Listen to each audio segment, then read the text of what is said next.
السلام عليكم ورحمة الله وبركاته وبهذه سبورتسكا آلابات كلا سocon jirteen Gadid Media Production galabta ayaa saaxada ciyaaraha waxaa ku soo biirtay koox la yiraahdo Balad Xawo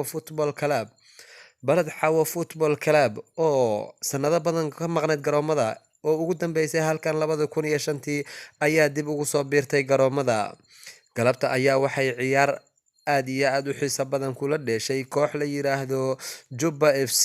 garoonka Halgan Stadium taageero aad iyo aad u fara badan ayaa ka soo qayb galay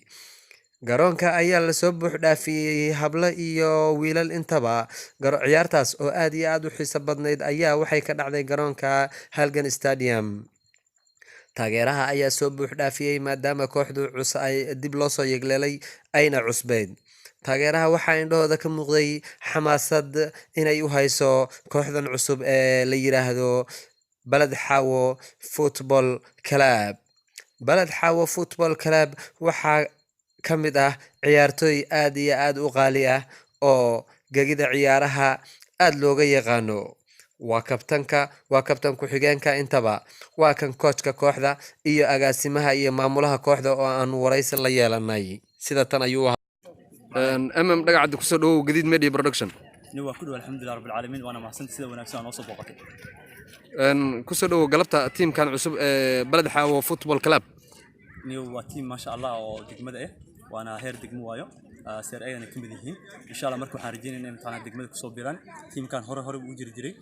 واجه هور متقنا ساشن كي إلا ساشن سديدي إلا الله يكون إلا الله يكون الشنتي وجري سفيان سيف اسمه أوجد وأقام قناع عيال متقنا ساحة متقنا كوبد عكتا حد أنا كل توان كصوبيرني وحنا أقول تلاقلنا إنه كقب قات متقنا هور مركز دقمة يو قبل كبا ولو إيضا أن متقنا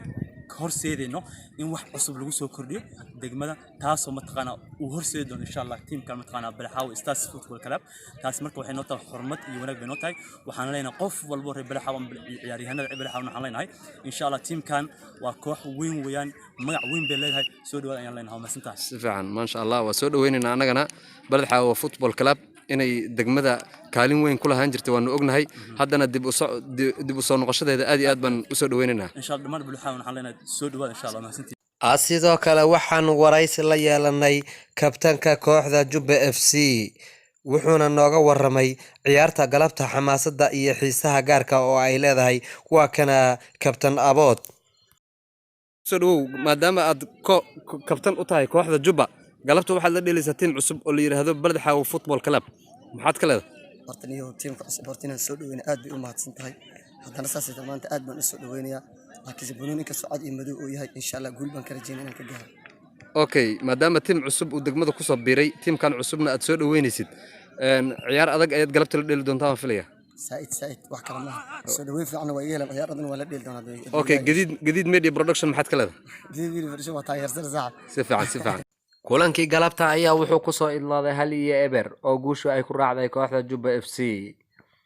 waxaanu idin la socodsiinaynaa biri galab ayaa waxaa ciyaar aad iyo aad u xiiso badan ka dhici doonta Gadida Boocbooc Stadium ee u dhaxaysa kooxda Balad Xawo Football Club iyo Boocbooc ciyaartaas yaan la moogaanin waxaanu idinkaga tagaynaa wassalaamu calaykum waraxmatullaahi wabarakaatuhu